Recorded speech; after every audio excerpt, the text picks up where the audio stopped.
नमस्कार, स्वागत है आप सभी का मालवी एकेडमी पर। दोस्तों, CUET UG 2025 के एप्लीकेशन फॉर्म्स को NTA ने रिलीज कर दिया है और मुझे पूरी उम्मीद है कि आप बहुत ढंग से अपनी तैयारी कर रहे होंगे। इसी क्रम में हम लोग बात करने वाले हैं कि जो आपका ऑफिशियल सिलेबस NTA की तरफ से जारी किया गया है CUET UG 2025 के लिए, उसमें क्या क्या बदलाव हुए हैं, क्या नई चीज़ें ऐड की गई हैं, क्या कोई चीज़ें रिमूव की गई हैं, इन सारी चीज़ों पर हम बात करने वाले हैं। और जिस सिलेबस के बारे में हम लोग बात करेंगे वो है हमारा लैंग्वेज का सिलेबस। ठीक है, तो हमारे सामने पहले तो 2024 वाला सिलेबस है, तो हम इसको पहले देखेंगे और फिर हम 25 वाले सिलेबस को देखेंगे। दोनों सिलेबस को एक साथ हम एनालाइज करेंगे और साथ ही साथ हम ये डिकोड करेंगे कि भैया क्या ऐड किया गया, क्या रिमूव किया गया। अगर जनरली हम देखें तो ऐड कुछ किया नहीं गया है, बल्कि कुछ और चीज़ें रिमूव की गई हैं। क्या की गई हैं, आ जाओ बात करते हैं। तो आप देखोगे ये हमारे सामने 2024 का सिलेबस। तो यहां पर आपको पता है 2024 में क्या हुआ करता था, आपसे 50 प्रश्न पूछे जाते थे और उसमें से आपको कोई 40 प्रश्न अटेम्प्ट करने होते थे। लेकिन 2025 में ये पैटर्न चेंज किया गया है, आपको 50 प्रश्न मिलेंगे और 50 के 50 प्रश्न आपको अटेम्प्ट करने होंगे। ठीक है, और आपको मार्किंग स्कीम पता है, +5 -1। ठीक है, तो ये था हमारा सिलेबस। अगर हम लैंग्वेज का सिलेबस देखें तो यहां पर लिखा हुआ था questions from the language section will be from the following topics but are not limited to.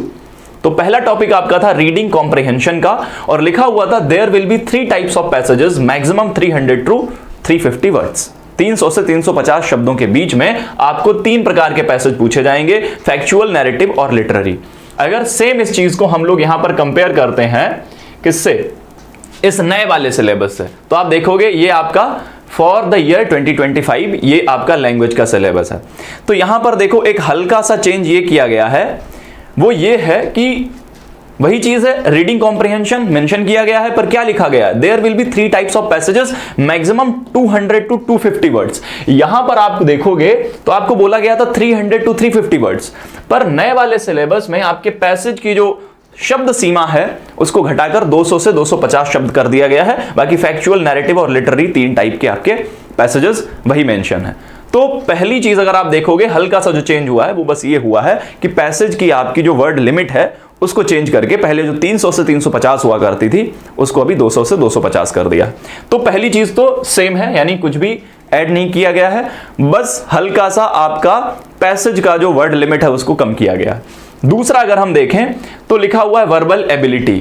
तो अगर हम यही 2025 में देखें तो यहां पर आप देखोगे ये वर्बल एबिलिटी लिखा हुआ है और इसके साथ जो है बुलेट पॉइंट्स के रूप में 1 2 3 4 करके आगे की चीजें मेंशन की गई हैं। तो यहां पर आप देखोगे वर्बल एबिलिटी अलग एक पॉइंट बनाकर किया गया था, पर वहां पर वर्बल एबिलिटी के अंदर कुछ सब टॉपिक्स ऐड किए हैं। तो जैसे rearranging the parts, choosing the correct word. तो अगर इसी को हम यहां पर देखें तो आपको देखो रीअरेंजिंग द पार्ट्स, ठीक है, चूजिंग द करेक्ट वर्ड, ये भी आपको यहां पर देखने को मिल जाएगा।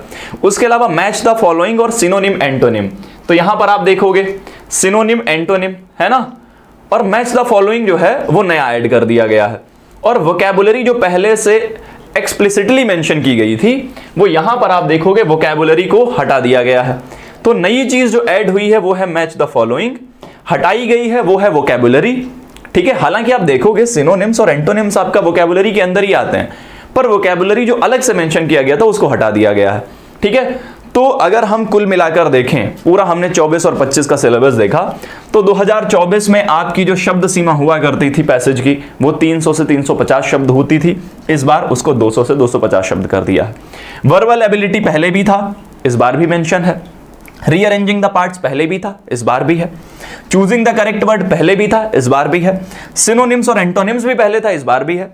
एक नई चीज जो ऐड हुई है वो है मैच द फॉलोइंग करके, और जो रिमूव की गई है अलग से वो आप देखोगे 24 में वोकैबुलरी अलग से मेंशन की गई थी और 25 में कहीं पर भी आपको वोकैबुलरी लिखी हुई नहीं दिखेगी। अब हम बात करते हैं कि सर इसमें जो ऐड हुआ है और जो रिमूव किया गया है उससे क्या बहुत कुछ फर्क पड़ने वाला है ना, क्या चीजें अलग होने वाली हैं। तो देखो मैं आपको यहां पर मेंशन कर दूं, बता दूं कि कुछ भी चेंज नहीं होने वाला है।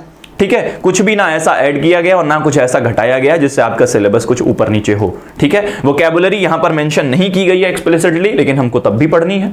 ठीक है, आप देखोगे मैच द फॉलोइंग पहले नहीं था, इस बार आ गया, हम तब भी किया करते थे, है ना। मैच द फॉलोइंग कैसे होगा भैया, जब हम ग्रामर पढ़ेंगे, है ना, आप देखोगे कहीं पर, आप देखोगे कहीं पर हिंदी ग्रामर या फिर लैंग्वेज ग्रामर, इंग्लिश ग्रामर ऐसा मेंशन नहीं है, पर आप देखोगे इस वर्बल एबिलिटी के अंदर हमारी ग्रामर भी आ जाएगी।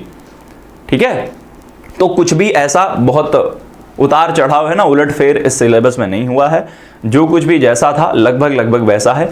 एक दो पॉइंट्स कम और ज़्यादा किए गए हैं, वो मैंने आपको बता दिए हैं। और अब हम बात करते हैं, असल बात वो ये है कि देखो जब हम पढ़ेंगे तो जैसे हम पढ़ रहे थे, जैसे पहले सिलेबस के अनुसार पढ़ते थे, ठीक वैसे ही पढ़ेंगे, है ना।